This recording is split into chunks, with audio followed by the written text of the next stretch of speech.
Kalau kafir Mekah ini goblok-goblok. Ketika Rasulullah pakai teori tauhid, orang kafir Mekah itu saking gobloknya bilang gini, Muhammad, kita ini urusannya banyak, utang kita banyak, kasus saya banyak. Kok Tuhannya satu itu tidak cukup?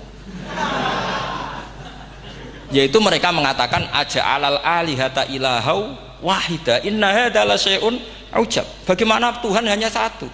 Urusan kita banyak, masalah kita banyak. Tuhan nggak boleh satu, harus banyak. Sejumlah urusan kita. Ada Tuhan BPKB, Tuhan macam-macam lah. Ada Tuhan kredit, Tuhan kas, macam-macam lah kan. Sesuai sebanyak urusan kita. Mereka tanya aja'alal alihata ilahau wahida. Masa Tuhan satu? Inna hadza la syai'un ujab. Ini aneh. Tapi Rasulullah dengan sabarnya. Kalau yang seperti ini Allah menjelaskannya beda dengan yang pertama. Karena tadi orang kafir itu bisa min ahlil kitab, bisa wal musyrikin. Lam yakunil ladzina kafaru min ahlil kitab. Ada yang wal musyrikin. Semuanya ini tidak pernah munfakina hatta ta'tiyahumul bayyinah. Mereka tidak pernah tercerabut dari pikiran mereka, dari mainstream mereka sampai ada bayyinah. Bayyinah itu kejelasan kebenaran atau benar yang begitu jelas. Itu siapa? Rasulun minallah yatslu suhufam mutahhar. Akhirnya Nabi sabar. Saking sabarnya Nabi itu ngomong gini, ya di khalayak umum, mukhatamnya ya kafir semua. Hei saudara-saudara kami suku Quraisy, kita ini sebangsa. Nabi tanya, Muhammad, ajaran kami itu benar karena kami itu orang yang kita percaya, tapi kali ini anda aneh karena ngajak satu Tuhan. Itu tidak mungkin, urusan kita banyak, satu Tuhan juga mungkin. Tuhan harus banyak. Kita punya 3 aja kurang banyak kan, hanya punya Lata, Uzza, Hubal.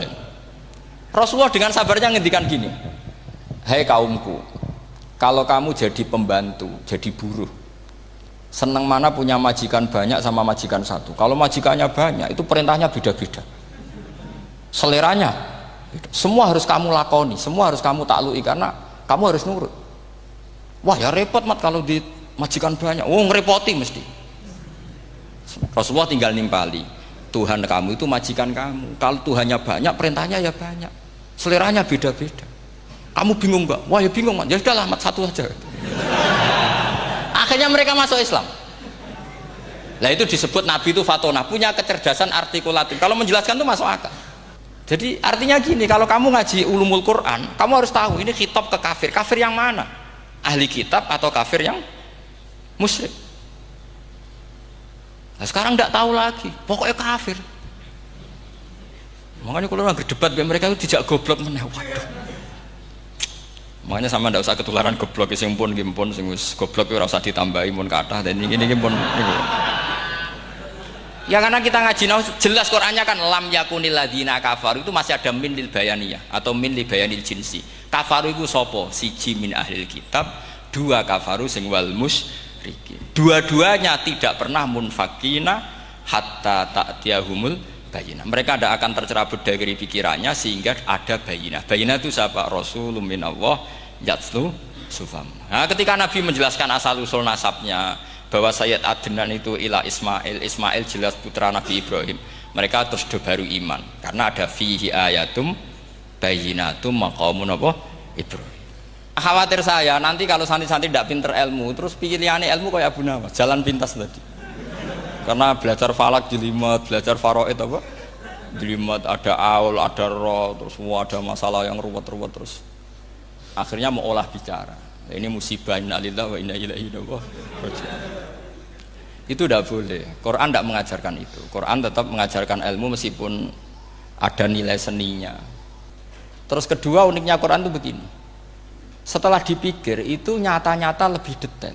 Misalnya begini, ketika Allah mencontohkan ba'udah itu nyamuk, itu orang-orang kafir itu bilang gini, ya Muhammad, Tuhan anda kehilangan stok ilmiah sehingga contoh itu enggak yang dahsyat tapi sekedar nyamuk. Wong nyamuk kok digawe contoh.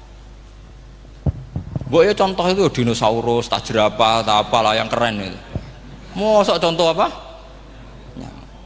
Terus Allah menjelaskan innallaha la yastahyi ayyadriba napa matsalam ma. Contoh apa saja itu ditafsiri ba'udatan fama faqaha, entah itu nyamuk fama faqaha atau yang di atasnya nyamuk, maksudnya di atasnya itu filkillah atau fisighor atau yang di atas nyamuk yang lebih kecil ketimbang nyamuk.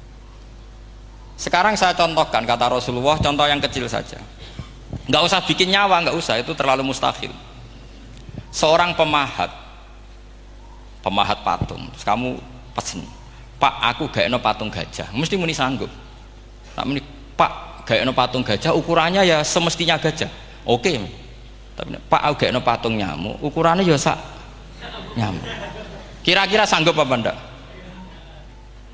Artinya ketika Allah gawe nyamuk itu lebih sulit ketimbang gawe gajah, apa lebih mudah? Lebih sulit. Karena nyamuk yang sudah kecil, dia punya alat kelamin terus seberapa juga. Alat kelaminnya juga tetap harus ada lubangnya, terus seberapa? Temen saya malah ada yang cangkem elek bilang gini, lalu ya punya kumannya seberapa? Nah ini pentingnya ngaji akal. Kamu jangan hanya bilang, wow dinosaurus, jerapah, seru nyamuk. Nah karena orang sudah ada itibar dengan nyamuk, didatangkanlah nyamuk banyak. Sebenarnya nyamuk banyak itu mergo mangkel, gak diperhatikan itu. Makanya terus ini disebut innallaha la yastahyi ayyadriba mathalam ba'udah. Sehingga ba'udah di mata ahli tafsir, di mata ulama ini contoh yang luar biasa. Tapi di mata orang-orang yang nggak seneng mikir, kok terima nyamuk itu.